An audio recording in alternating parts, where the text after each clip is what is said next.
We're speaking with Jen Davis, a New York photographer. Hi Jen, I would like to start talking about the self-portrait if it's okay with you. Yeah. Self-portrait is up to date your most known and comprehensive work. It's a large portfolio that started in 2002 and when you were only 24 and continues even today. Can you tell me something about this? How did you gain the decision to point the camera on yourself? Well, before I started, pointing the camera on myself, I was in school. I was an undergrad at Columbia College, and prior to being able to focus the camera on me, I was always photographing other people and doing photographing one person per semester, and making these narratives that were about isolation and loneliness. And I was looking at them and calling this person a surrogate for myself. I was admitting that they were self-portraits about me in them, and using this person as just to kind of play me in a way. And I would carry this on through a semester, and towards the end it would just be frustrating, as I wouldn't know how the project was progressing, or it was just oh, this is over, and people would get fed up with me because I wanted so much from them, and so much time. And so towards the last semester of my senior year, I decided, that I had to take this risk and turn the camera on myself and try to find out what it was I was searching for within myself and within my work. Said at one point, photography is the medium that I use to tell my story through life. Yes. Why and how did you decide to express your struggle with this particular medium? Well, I guess it came from, I was so engaged with the medium, and I was so interested in making photographs. And there was this point where, in being 23 years old and not really knowing myself or understanding, it was easier for me to kind of start to articulate these things with the camera. It was necessarily something I couldn't really talk about verbally. About my body and about the way I felt I was viewed in society. I would just break down and get very emotional by doing that. And if it ever came up in conversation, if my body was addressed, or if I addressed it, I would just get really anxious and insecure, and not being able to kind of handle the criticism or the kind of discussion even. And so I realized, that's something that I needed to work out or figure out and resolve in some kind of way. And so it was, the next step for me was just to kind of turn the camera on myself and begin just by these really kind of basic comparisons, almost looking at myself compared to other people, thinking about how my body kind of fit, and it did not fit into what this kind of ideal beauty was in society, this kind of standardized identity that I didn't even know existed, and I couldn't even penetrate it. And so it was only my relationship that I kind of built with the camera to start addressing these feelings of isolation and these feelings of body image and kind of my depiction of myself. And what amazed me is that beside the project length, your style is quite well defined, and it appears homogeneous from the beginning.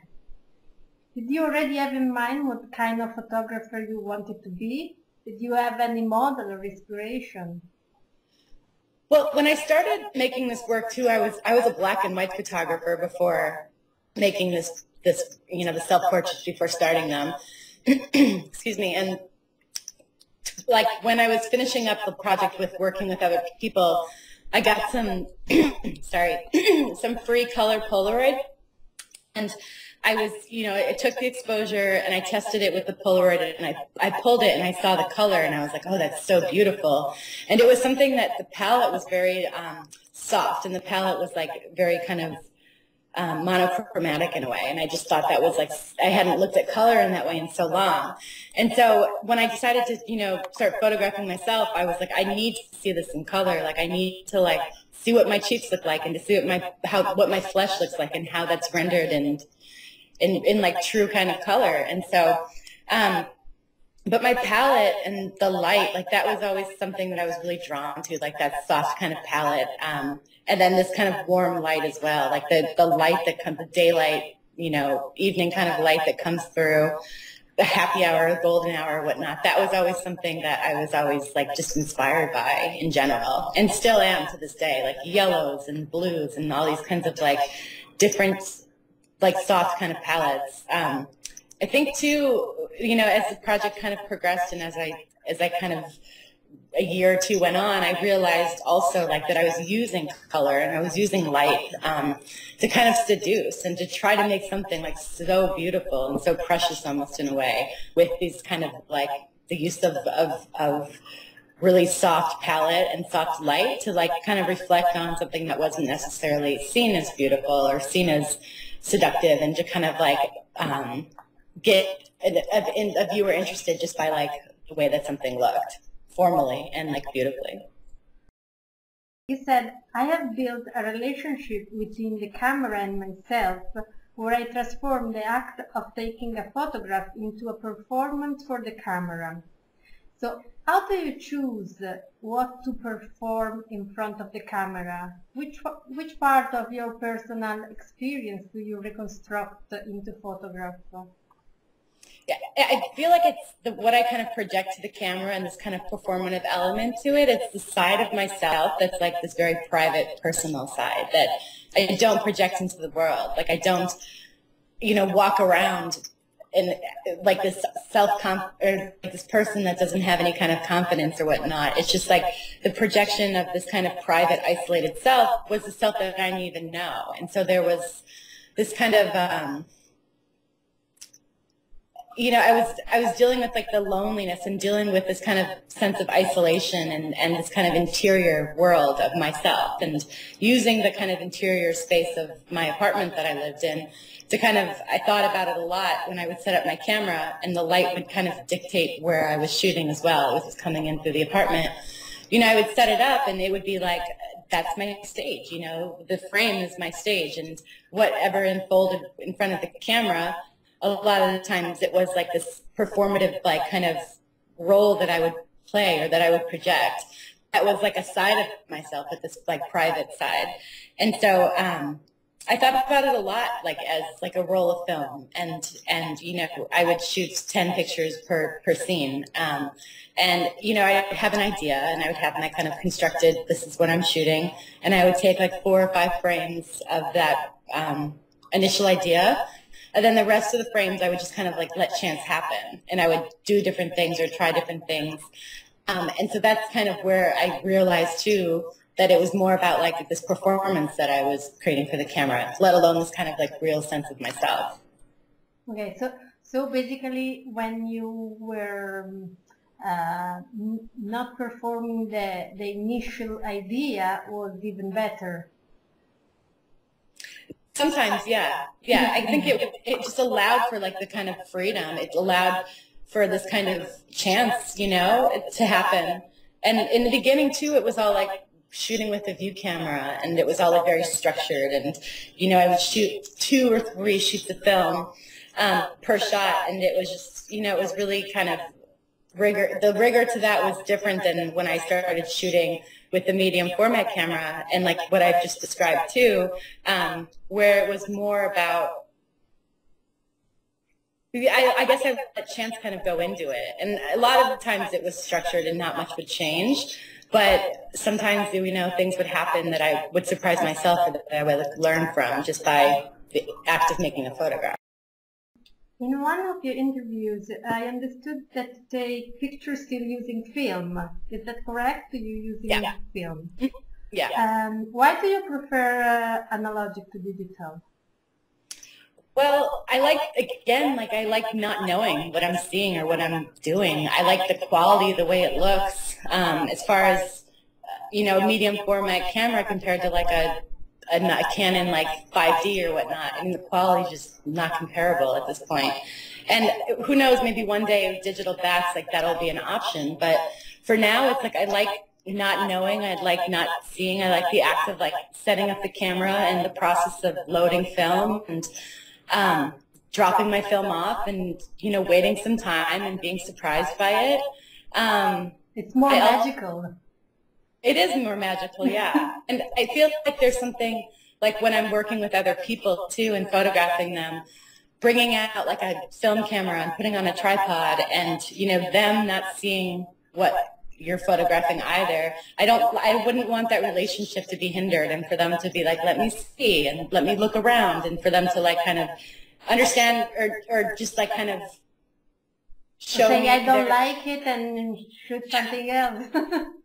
It's like becomes more, it's like that the power kind of structure of photographer and subject changes when there's like, they have the privilege or the right to kind of look and critique it in a way when you're just trying to work something out or through it. You have a very developed sense of light and composition. Is that the result of a study? Shooting?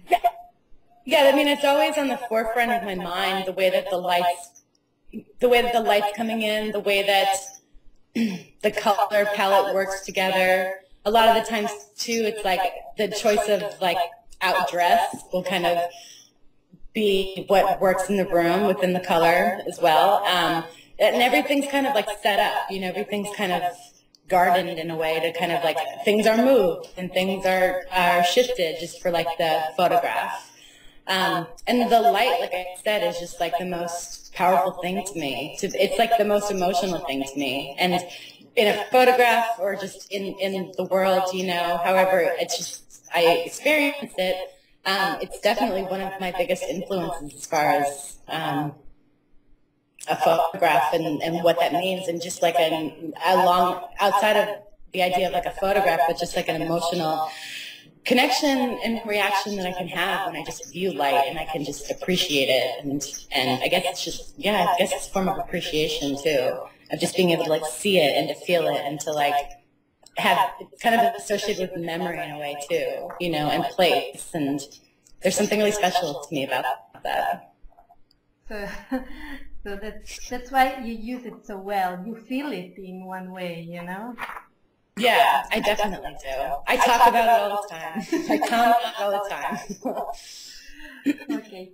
What is your personal definition of being a photographer? I don't know. I think it's an interesting kind of way of dealing with the world, and it's an interesting way of like having this camera and having like a license and this ability to push yourself and to discover things that if I didn't have this camera, I wouldn't be able to access. And I feel like it's like empowering in a way. Like for me, like when I work with myself or with other subjects, I can go into these situations where this camera aids this discovery for me. It gives me like the right to do so. It gives me like a license to be able to like ask someone to do something for me or to form some kind of connection or relationship with them. And like kind of like this intimate kind of relationship with a person and with myself that I wouldn't necessarily know if it wasn't for being a photographer. It's like a lifeline in a way. I mean, it's like it's just access, and it's just something that allows me to gain in people's worlds, like gain access into their world or to my world. And I feel like that's a really privileged thing. And when people give me the time or give me access, I'm like really appreciative of that, because, you know, they're allowing me in and they're allowing me to kind of like look at them in a really kind of deep and intimate way. At one point, you must have realized that this was going to be more than a photographic journal. This was going to be your work as an artist.